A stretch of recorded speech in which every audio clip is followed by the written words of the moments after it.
Hello दोस्तों, आप सबों को मेरे YouTube चैनल शिक्षा जॉब मस्ती पर आप लोगों को बहुत बहुत मैं स्वागत करता हूं। तो दोस्तों, आज इस वीडियो में हम एक महत्वपूर्ण टॉपिक शिक्षा जो झारखंड में दी जा रही है सरकारी विद्यालयों में या प्राइवेट विद्यालयों में, उस पर हम चर्चा करने के लिए उपस्थित हैं। तो दोस्तों, सबसे पहले अगर हम लोग शिक्षा की बात करें तो शिक्षा एक ऐसी हथियार है आज की तारीख में, आज के दिन में, कि इसके द्वारा जो भी समाज में दूरियां बढ़ रही है, गरीब हो, बेरोजगार हो, हर चीज को कंट्रोल किया जा सकता है अगर तो शिक्षा से किया जा सकता है। शिक्षा आज मानव जीवन का एक विशेष अंग है। अगर शिक्षा किसी को नहीं मिल पा रहा है तो समझिए कि उसकी जो जीवन है, जीवन का एक विशेष हिस्सा उसके अधिकार दूर हो रहा है उसके शरीर से। तो इसलिए शिक्षा, जैसे कि आप लोगों ने, बहुत सारे विद्वानों ने भी शिक्षा के महत्व को कितने गंभीर तरीके से उठाया है और लोगों के बीच प्रस्तुत किया है, आप लोगों को ज्ञात है। इसलिए इस पे विषय पर ज्यादा चर्चा करने की जरूरत नहीं है कि शिक्षा कितना महत्वपूर्ण है। फिर भी हम लोग अपने संविधान के अनुसार भी देखें तो शिक्षा को संविधान में मूल अधिकार के रूप में जो है चयनित किया गया है। यानी इससे स्पष्ट होता है कि शिक्षा के बिना मानव जो है पशु के समान ही एक प्रकार से है, क्योंकि शिक्षा नहीं है तो उसे अपने कर्तव्य, अपने अधिकार, किसी भी चीज की अच्छी से मालूम नहीं है। तो इसलिए शिक्षा आज जो है बहुत जरूरी है।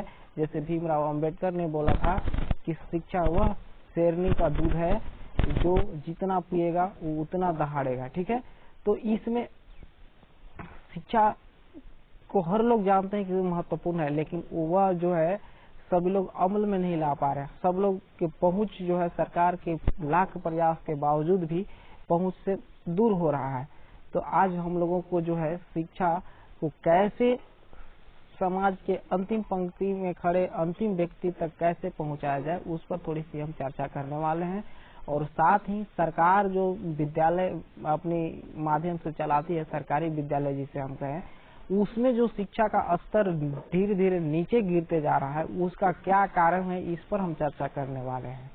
अधिकतर राज्यों में जो और अधिकतर लोग जो है विद्यालय, सरकारी विद्यालय में ही पढ़ते हैं, क्योंकि हर लोगों के पास उतनी इफिशियंसी नहीं है कि वे अपने जो है बच्चों को प्राइवेट विद्यालय में या अच्छे संस्थान में जो है नामांकन करा के पढ़ा सके। तो इसलिए जो है सरकारी विद्यालय को ही जो है मुख्य। इसके बाद अगर बात करें कि शिक्षा जो भूमिका, आप लोग समझ चुके होंगे कि शिक्षा कितना महत्वपूर्ण है। अब शिक्षा की अगर हम लोग बात करें कि यह कैसे सभी जगह तक सुलभ हो सके, आज वर्तमान व्यवस्था देखिए, प्रत्येक गांव में जो है आप विद्यालय, सरकारी विद्यालय उपलब्ध है प्रत्येक गांव में। कहीं कहीं पे विद्यालय तो इतने खुल गए हैं कि वहाँ पे बच्चे जा नहीं रहे हैं। तो बच्चे जा क्यों नहीं रहे, इसके पीछे कारण क्या है? आप देखेंगे कि विद्यालय में अगर 300 बच्चों के नामांकन है तो वहाँ पे मुश्किलन सरकारी विद्यालय में अगर बात करें तो कहीं कहीं 50 विद्यार्थी जा रहे हैं। जहाँ 300 नामांकन है वहाँ पे अधिक से अधिक कितना 50-60 ऐसे उपस्थिति हो रही है। इसके पीछे क्या रीजन है? सरकार को केवल ड्रेस चेंज करने से नहीं होगा। सरकार को केवल जो है बच्चों को लाभ, जैसे जो मिड डे मील हो गया या पोशाक हो गया, बैग हो गया, ये सब केवल देने से जो है सरकार बच्चों में जो शिक्षा की स्तर नीचे गिर रही उसको संभाला नहीं जा सकता है। ये हर लोगों जानते हैं कि आज जो सरकारी विद्यालय की स्थिति है बहुत दयनीय हो चुकी है। आज कल हम एक विद्यालय में गए, वहाँ के सर लोगों ने बताया कि देखिए, हम लोगों को जो पढ़ाने के कार्य है इसमें तो बहुत कम समय दे पा रहे हैं, लेकिन अन्य और कार्य हैं उस पर हम लोग को बेसिक टाइम देना पड़ रहा है। जैसे कि अभी विद्यालय के टीचर लोग जाति निवास बनाने में बिल्कुल एकदम व्यस्त हैं। वे वही काम में अपना पूरा समय व्यतीत कर दे रहे हैं और बच्चे 10वीं विद्यालय जा रहे हैं और लौट के आ रहे हैं, कोई पढ़ाई लिखाई हो नहीं रहा है। तो आखिर सरकार को उसकी वैकल्पिक व्यवस्था क्या करनी चाहिए, उस पर मंथन करना चाहिए। और साथ ही जो बच्चे ड्रॉप आउट हो रहे हैं स्कूल से, बच्चे विद्यालय छोड़ रहे हैं, तो इसके कारणों को पहचान करके जो है विद्यालय में जोड़ने के उपाय के विषय में सरकार को जो है सोचना चाहिए। क्योंकि आज जो है सरकार ऐसा नहीं कि खर्चा नहीं कर रही है, सरकार तो बच्चों को इतना, बच्चे के पीछे इतना खर्चा कर रही है कि उस खर्चे से ही एक बहुत ही उच्च गुणवत्ता की जो है उच्च स्तर की शिक्षा बच्चों में दी जा सकती है। लेकिन इस खर्चा का सदुपयोग नहीं हो रहा है।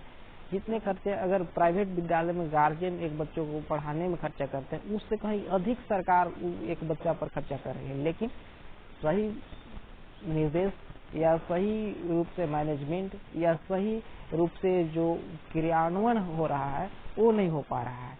इसके वजह से जो है आज ये स्थितियां हैं। आप अन्य राज्यों की अगर विद्यालय में, सरकारी विद्यालय की बात करें तो कमो बेशी हर जगह का सरकारी विद्यालय का वही हाल है कि बच्चे विद्यालय जा नहीं रहे हैं, अगर जा रहे हैं तो उनको पूरा सिलेबस कंप्लीट नहीं हो रहा है।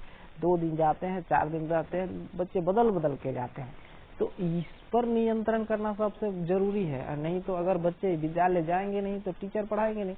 और समस्या ये है कि आज होता क्या है कि एक ट्रेंड चल चुका है कि कुछ बच्चे का नाम जो है ना सरकारी विद्यालय में वो प्राइवेट में जा रहे हैं। तो आखिर प्राइवेट में जाने के पीछे रीजन क्या है कि उस चीज को चिन्हित करना चाहिए, उस कारण को पता लगाना चाहिए, ताकि वे जो है हमारे विद्यालय में पढ़ सके। गार्जियन पर दोहरा जो बोझ पड़ रहा है उसको कम किया जा सके। तो इस सरकार को जो है एक कमेटी के गठन करना चाहिए। हम तो कहेंगे कि सरकार को जो है एक कमेटी का गठन करना चाहिए और उस कमेटी का काम हो कि आखिर प्राइवेट विद्यालय में बच्चों को आकर्षण जो हो रहा है उस आकर्षण को क्या कारण है उस पर पहले पता लगाया जाए और फिर उसको नियंत्रित करने के लिए, ठीक है, उस चीज को नियंत्रित करने के लिए अपने विद्यालय में, सरकारी विद्यालय में परिवर्तन करें और इस प्रकार से अपनी सरकारी विद्यालय को सुदृढ़ किया जाए, शिक्षा व्यवस्था को सुदृढ़ किया जाए कि बच्चे को जो है प्राइवेट में जाने के लिए कोई जरूरत ही न पड़े और जो अभिभावक हैं उनको दोहरा बोझ ढोने से छुटकारा मिलता है। आप अभी उदाहरण के स्वरूप आप देखते होंगे कि दिल्ली के सरकारी विद्यालयों की बड़ी पूरे देश में चर्चा हो रही है। आखिर क्या कारण है कि इसकी चर्चा पूरे देश में हो रही है और हमारे झारखंड राज्य के विद्यालय की चर्चा नहीं हो रही है? तो सरकार जो हम लोग अगर बात करें तो सरकार का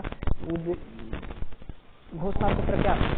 अगर चुनावी घोषणा पत्र में आप देखेंगे तो सरकार ने कहा था कि हम दिल्ली मॉडल लागू करें। यहाँ पे दिल्ली के विद्यालय में जिस प्रकार से फैसिलिटी है, जिस प्रकार की वहाँ पे सुविधाएं हैं, वैसी सुविधाएं लाएं। लेकिन ऐसा तो हो नहीं रहा है। कोई वैसा विद्यालय में सुधार ही नहीं किया गया जिससे कि बच्चे को फायदा हो सके और अभिभावक को फायदा हो सके। अभी तो बस केवल सरकार यही की है कि जो एक चुनावी ही कहिए वो भी मिलता था, शिक्षकों के स्थायीकरण हो, तो इस पर तो सरकार काम कर रही है। मतलब कहने का मतलब जो नौकरशाही लोग हैं उस पर तो सरकार ध्यान दे रही है, लेकिन उससे जिसको लाभ होना है उस पर सरकार तो बिल्कुल एकदम चुप है। तो कारण तो जिसके लिए आप बहाल कर रहे हैं, जिसके लिए आप लोगों को अस्थायी कर रहे हैं, वो ना आपको सुधारना बहुत जरूरी है। पहले उसको तो सुधारिए। इस पर जो है सरकार को विशेष एक्शन लेना चाहिए। दिल्ली मॉडल हो या कोई भी मॉडल हो, शिक्षा एवं गुणवत्तापूर्ण होना चाहिए, जिसका उदाहरण पूरे देश में प्रस्तुत हो कि हमारे जो झारखंड राज्य, यहाँ के सरकारी विद्यालय, यहाँ सरकारी विद्यालय में पढ़ने वाले बच्चे अन्य जगह पर बड़े अच्छे मुकाम पर पहुँच रहे हैं, झारखंड राज्य का नाम रोशन कर रहे हैं, अपने जिले का नाम रोशन कर रहे हैं। तो इस पर ध्यान देने की जरूरत है। और अगर हम लोग बात करें वर्तमान में तो शिक्षा व्यवस्था देख ही रहे हैं कि क्या स्थितियाँ है। 10वीं क्लास में, 8वीं क्लास में कुछ बच्चियाँ इस प्रकार के हैं तो उन्हें अच्छे से जो है ना इंग्लिश की किताब नहीं पढ़ना आता। और ऐसे 70% आपको बच्चे मिलेंगे सरकारी विद्यालय के कि वे पुस्तक अच्छे से नहीं पढ़ सकते इंग्लिश का। 1 2 जो है वो अच्छा से उसको अगर स्पेलिंग लिखा जाता है 100 तक 10वीं क्लास के बच्चा नहीं लिख पाएगा अगर सभी बच्चे की बात करें तो वैसी स्थिति को सुधारने के लिए केवल खर्चा करने से थोड़ी होगा। उसकी मैनेजमेंट, उस पर जो कमियां है उस कमियों को हटाने पर होगा। हमारे मंत्री, शिक्षा मंत्री तो केवल ड्रेस चेंज कर देंगे तो इससे तो विद्यालय के सुदृढ़ीकरण होगा, सौंदर्यकरण होगा, लेकिन आंतरिक सौंदर्यकरण होगा तब ना। बाह्य सौंदर्यकरण से क्या लाभ है? कोई लाभ नहीं है जब तक आंतरिक सौंदर्यकरण नहीं होगा। तो अंदर की चीज को सुधारने की जरूरत है। और अगर हम लोग बात करें इसके बाद इसकी समाधान या इस पर हम लोग तो चर्चा कर ही लिए कि सरकार एक कमेटी बनाए और उस कमेटी को एक निश्चित समय पर के जो है उसको अपना रिपोर्ट सौंपने के लिए करे कि क्या समस्याएं शिक्षा व्यवस्था को उच्च स्तर पर लाया जा सके और जो है बनाना चाहिए। और साथ ही साथ अब सरकार की चाह करके ही हर चीज कार्य नहीं करती, इसलिए हम समाज के लोगों को आगे आना होगा, सामाजिक जागरूकता होना चाहिए। बताइए, अगर आप काम करवाएंगे समय से विद्यालय नहीं भेजेंगे, एक दिन गए 2 दिन आप नगर नहीं होगा। इसके लिए सामाजिक जागरूकता होनी चाहिए और हमारा भी कर्तव्य है अगल बगल के सभी उचित लोगों का, आपके पड़ोसी के, आपके समाज के प्रत्येक लोगों को इसके लिए जागरूक होना पड़ेगा, जिससे कि जो है आप इस पर सुधार ला सके। गार्जियन हो, माता हो, पिता हो, दीदी हो, भाइया हो, जो भी है सभी को इसमें सम्मिलित रूप से प्रयास करने पर ही जो है इस पर सुधार। केवल सरकार को कोसने से कुछ नहीं होने वाला। सरकार तो ऐसे भी 5 साल के बाद बदलती रहती है तो लेकिन आपका जिंदगी तो नहीं ना बदलेगा। तो इसलिए जो है या आपके बच्चे का एक बार बचपन खत्म हो जाएगा तो नहीं ना फिर दोबारा वापस आएगा। इसलिए जो है समाज के सभी लोगों को भी जागरूक होने की जरूरत है। और इसी के लिए हम एक जो है जागरूकता के लिए ही एक संस्थान का जो है स्थापना भी किए हुए हैं, जिसका नाम है गढ़वा जिला समाज सशक्तिकरण एवं उत्थान संस्थान।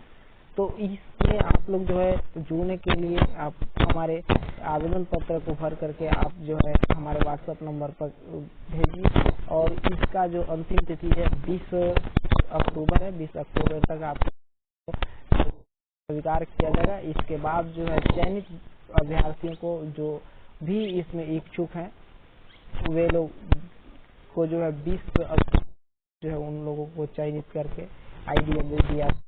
और समाज में जो भी रूढ़िवादियां हैं, जो भी कमियां हैं, जो भी समस्याएं हैं, उन समस्याओं का निवारण करने के लिए हम तत्पर हमेशा रहेंगे और एकदम जो है निस्वार्थ भाव से हम समाज को सेवा करने के लिए तैयार हैं और लोगों को प्रेरित भी कर रहे हैं कि वे भी जो है समाज को सेवा करें। अगर आप आर्थिक रूप से सहयोग समाज को नहीं कर सकते हैं तो अगर आप उन लोगों को क्या है कि कुछ जागरूकता दे दीजिए या मतलब हो सके जिस स्तर पर भी हो सके समाज सेवा करना हर लोगों का धर्म है। तो इसी धर्म को निभाने के लिए हम अपने फाउंडेशन का स्थापना किए हैं। आप चाहे तो इससे जुड़ सकते हैं। इसके जुड़ने के लिए किसी प्रकार के कोई शुल्क नहीं देंगे, बस आपको आवेदन पत्र भरना है और आवेदन पत्र जो है मेरे व्हाट्सएप पर लेना है। इसके लिए आपको जो है मेरे जो इंटरेस्टिंग होंगे वे आप जो है इस वीडियो के कमेंट करेंगे और फिर मेरे जो फेसबुक आईडी है देख करके जो वहाँ पे नोटिफिकेशन पढ़ सकते हैं और वहाँ पे दिया हुआ जो फॉर्म है उस फॉर्म को भर सकते हैं। मेरे जो फेसबुक आईडी है अनिल कुमार मेहता के नाम से ही है, वहाँ पे आप सर्च करेंगे फेसबुक पे तो आ जाएगा और वहाँ से जो आवेदन पत्र है उसको डाउनलोड करके भर करके जो है बस आपको जो है कहीं पोस्ट ऑफिस वगैरह नहीं करना है। बस अपने कॉपी में फॉर्म का फॉर्मेट बनाइए और उसमें अपना नाम पता जो भी भरना है भर करके व्हाट्सएप कर दीजिए मेरे नंबर पे। फेसबुक या फिर नोटिफिकेशन में मेरा नंबर दिया हुआ है। तो इसके लिए जो है आपको तो इतना करना होगा। चलिए कोई अन्य समस्याओं के विषय में अगले वीडियो में हम चर्चा करेंगे और सामाजिक जागरूकता के एक कदम को जो है धीरे धीरे आगे बढ़ाएंगे। जय हिंद, जय भारत।